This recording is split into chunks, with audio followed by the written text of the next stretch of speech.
ഇവിടെ ഇപ്പോൾ ഞാനിത് മാക്സിമൈസ് ചെയ്യാനുള്ള ഓപ്ഷനിലേക്ക് അങ്ങനെ നോക്കിയിട്ടും ഇതിൻ്റെ സ്ക്രീനൊന്നും എൻ്റെ കറണ്ട് വിൻഡോ ആയിട്ടൊന്നും ആയിട്ടില്ല. അതായത് റെസൊല്യൂഷൻ പ്രോബ്ലം ഉണ്ട്. അപ്പോൾ അങ്ങനെയുള്ള പ്രോബ്ലംസൊക്കെ ഒഴിവാക്കുന്നതിനായിട്ട് നമ്മൾക്ക് VMware ടൂൾസ് എന്ന് പറയുന്നൊരു ആപ്ലിക്കേഷൻ സോഫ്റ്റ്വെയർ ഇൻസ്റ്റാൾ ചെയ്യേണ്ടതായിട്ടുണ്ട്. അപ്പോൾ അത് ചെയ്യുന്നതിനായിട്ട് ആദ്യം ചെയ്യണമെന്ന് വെച്ചിട്ടുണ്ടെങ്കിൽ അതിൻ്റെ ഒരു ISO ഇമേജ് ആണ്. അപ്പോൾ നമുക്ക് ദിസ് PC ഐക്കൺ ആദ്യം this PC icon double click ചെയ്യുന്നു. അപ്പോൾ നമ്മൾക്ക് നേരത്തെ കണക്ട് ചെയ്തിരിക്കുന്ന നമ്മുടെ DVD അവിടെ കിടക്കുവാണ്.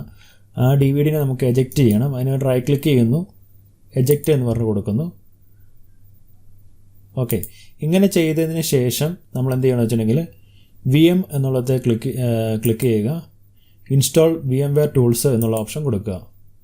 ഇൻസ്റ്റാൾ എന്ന് പറഞ്ഞ് കൊടുക്കുക.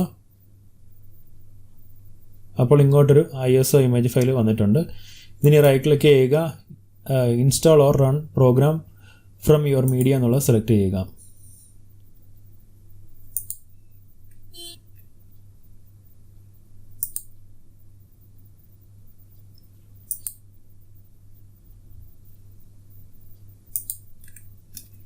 ഇവിടെ നെക്സ്റ്റ് എന്നുള്ള ഓപ്ഷൻ സെലക്ട് ചെയ്യുക.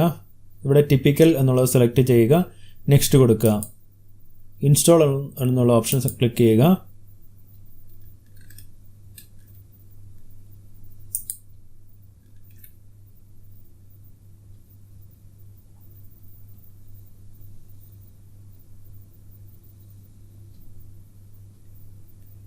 ഇപ്പോൾ ശ്രദ്ധിച്ച് നോക്കുക, നമുക്ക് കാണാൻ സാധിക്കും. അതായത് ഓട്ടോമാറ്റിക്കലി തന്നെ ഈ സ്ക്രീൻ വിഡ്ത്തൊക്കെ ഇൻക്രീസ് ആയിട്ടുണ്ട്, അഡ്ജസ്റ്റഡ് ആയിട്ടുണ്ട്.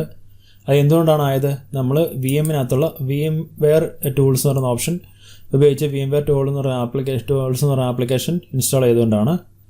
ഇവിടെ ഫിനിഷ് എന്ന് പറഞ്ഞ് കൊടുക്കുന്നു. ഇനിയിപ്പോൾ നമ്മളോട് റീസ്റ്റാർട്ട് ചോദിച്ചിട്ടുണ്ട്. നിങ്ങൾ റീസ്റ്റാർട്ട് ചെയ്യാൻ മടിയൊന്നും കാണിക്കേണ്ട, റീസ്റ്റാർട്ട് കൊടുത്തേക്കാം. ഓക്കെ, ഇപ്പോൾ റീസ്റ്റാർട്ട് കഴിഞ്ഞ് വന്നിട്ടുണ്ട്. ഇനിയിപ്പോൾ ഇവിടെ നമ്മൾ എന്ത് ചെയ്യണം? Ctrl+Alt+Delete അല്ലേ? Ctrl+Alt+Delete പ്രസ് ചെയ്യരുത്, Ctrl+Alt+Insert പ്രസ് ചെയ്യുക. അതല്ലെങ്കിൽ ഇവിടെ ക്ലിക്ക് ചെയ്യുക. പാസ്വേഡ് കൊടുത്ത് ലോഗിൻ ആകാം.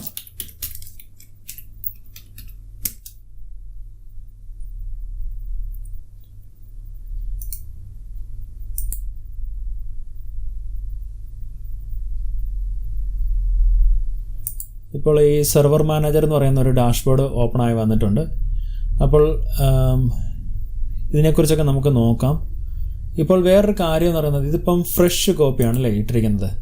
അപ്പോൾ നമ്മളിങ്ങനെ ലാബൊക്കെ ചെയ്യുമ്പോൾ നമ്മൾക്ക് ഒട്ടനവധി പ്രശ്നങ്ങളൊക്കെ വരും. അതായത് നമ്മൾ ഒത്തിരി കാര്യങ്ങളൊക്കെ ചെയ്യുമല്ലേ. അപ്പോൾ നമ്മൾക്ക് ഇതിൻ്റെ നേരത്തെ ഒരു ഇതിലോട്ട് പോകണമെങ്കിൽ നേരത്തെ എങ്ങനെയായിരുന്നു ഉണ്ടായിരുന്ന ആ ഒരു അവസ്ഥയിലോട്ട് പോകണമെങ്കിൽ നമ്മൾക്കിതിൻ്റെ ഒരു കോപ്പിയുടെ ഒരു സ്റ്റാറ്റസ് നമുക്ക് ബാക്കപ്പ് ആക്കി വെക്കാം. അപ്പോൾ എന്നിട്ട് ആ സ്ഥലത്തോട്ട് നമുക്ക് റെസ്റ്റോർ അടിച്ച് പോകാൻ സാധിക്കുന്നതാണ്. അപ്പോൾ അതിന് വേണ്ടിയിട്ടുള്ള കാര്യം കൂടെ നമുക്ക് ജസ്റ്റ് ഒന്ന് നോക്കാം.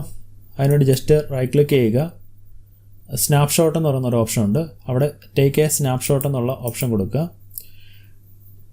ഇവിടെ നെയിം കൊടുക്കുക. ഞാനിവിടെ 02 ഫ്രഷ് കോപ്പി എന്ന് പറഞ്ഞ് കൊടുക്കുന്നു. ഓക്കെ, ടേക്ക് സ്നാപ്ഷോട്ട് എന്ന് പറഞ്ഞ് കൊടുക്കുന്നു.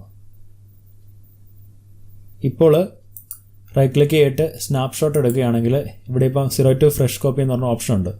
അപ്പോൾ ഒരു പ്രത്യേകത എന്താണെന്ന് വെച്ചിട്ടുണ്ടെങ്കിൽ, ഇനി നിങ്ങൾ ഇപ്പോൾ സപ്പോസ് ഇപ്പോൾ ഒരു DHCP സെർവറൊക്കെ ഇട്ടെന്ന് വെക്കുക.